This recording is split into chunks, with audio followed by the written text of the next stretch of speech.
Broussard, Kyrie laid it all out for you. What'd you make of his comments? Well, look, I got to be truthful and fair to Kyrie. I listened to the entire 8 minutes and 12 seconds of his post-game interview. Wait, Nick has to put his violin down. Okay, go ahead. He was great.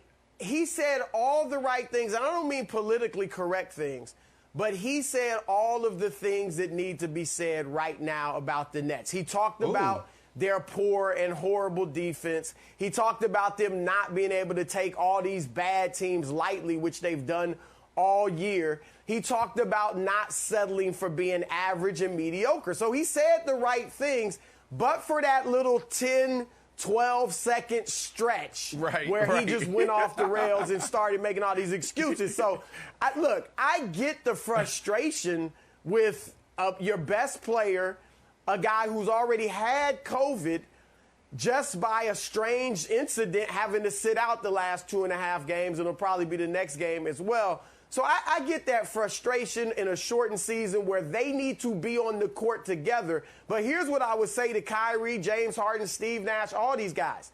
Stop just randomly sitting guys, your stars out.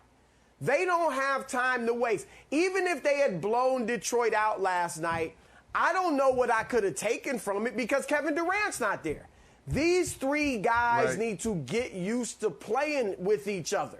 And we got to start seeing them on the court on a regular basis. Obviously, we can talk about the defense. They got to start focusing on that, on practice. And the way you become a good defensive team is when you have coaches that harp on it.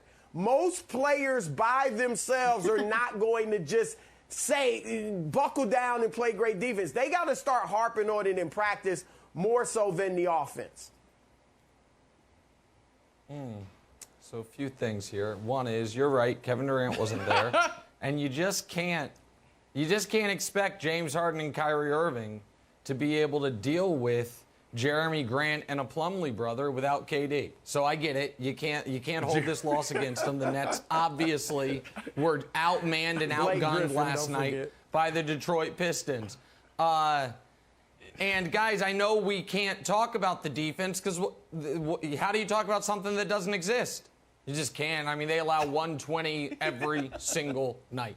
Every night, it's 120. It's a race to 130, and we'll see if we beat you there. So, and this idea that, no, they just need to buckle down. That Kyrie Irving is all of a sudden going to become something other than a horrid defensive player. That all of a sudden, DeAndre Jordan is going to find the time machine Elon Musk is working on and transport himself to 2015, and that's going to be their rim protection. That's not gonna happen. And I do empathize with Kyrie. It's been a ongoing story throughout NFL or NBA history, the league's grudge and the refs' grudge against the New Jersey and Brooklyn Nets. I mean, poor Jason Kidd had to deal with it. Vince Carter had to deal with it. KG and Paul Pierce had to deal with it. They've always hated that team, and the refs officiate them accordingly.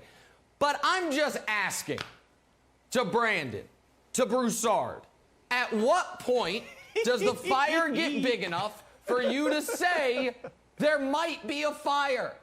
At what point do you got to get to 7th in the standings? Do you have to lose more than twice to the Wizards? Just tell me when. Brandon, when can the fire start to engulf you enough to where you're a little concerned?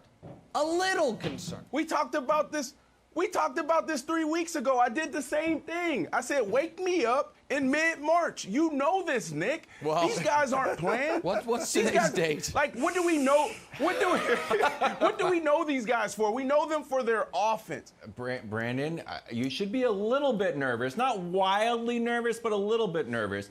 And Broussard, you know when teams bring in, like, celebrities for pep talks, like you bring in The Rock or Tony Robbins? I think the Nets should bring in Aaron Rodgers to give his relax speech. He'll be like, guys, relax. I'm engaged now, but relax with an asterisk, because here's why. And you brought this up, Broussard, so we looked up, me and Dusty crunched the numbers.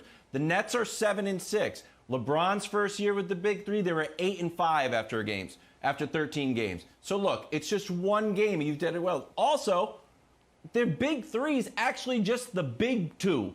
They've only played 6 games together, and they're 4-2 in those 6 games. So I feel like there's plenty of time. However, here's the asterisk.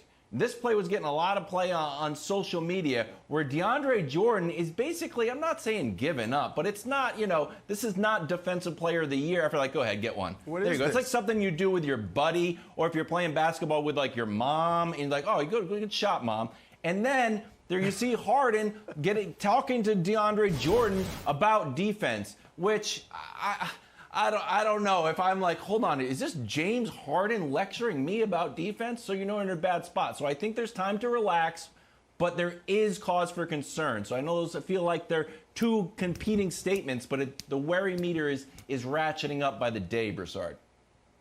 Wilds, I like this interaction between Harden and DeAndre Jordan. I like James getting on him. And if you looked at DeAndre's comments after the game, he took ownership. He said, look, we have to play defense, but mainly me. He's like, this is what I'm here for. He didn't say it this way, but he's giving you 7 points a game. All right, if he's not defending, what in the world is he out there for? So he took ownership of it. He listened to Harden. Guys should be able to, you got to be able to talk this way amongst yourselves. So I like that. Let me throw out a little something that's going to wipe the smirk off of Nick's face and cleanse him of this nasty attitude he has toward the Nets. All right, Nick, the Nets are 7-1 with all the disjointed rosters, and he's here one game, he's not here. Durant's sitting out, James Harden's out, Kyrie's out. 7-1 with teams with a better than 500 record. That includes Denver, Utah, Boston, Milwaukee, Philadelphia, and the Clippers. Every elite team except the Lakers. They've beaten. So slow down, buddy. I don't want you to get embarrassed. That should help them. That should help them in the AP Top 25 poll when it's released, and you talk about strength of victory, so I'm excited for them. In the actual standings, they are currently behind the San Antonio Spurs, who aren't even trying to win this year. But can I defend DeAndre Jordan before we finish? Brandon, before I go to you? Guys, DeAndre Jordan is not good anymore. It's not that he's not trying. Okay. He's not good. He's on the team because Katie and Kyrie love him.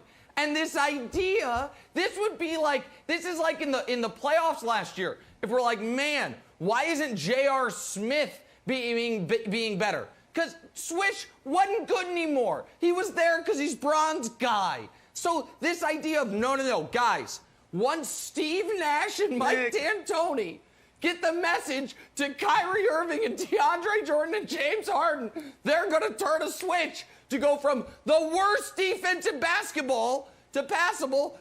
It's fantasy. Brandon, it's fantasy. This is all pure and utter.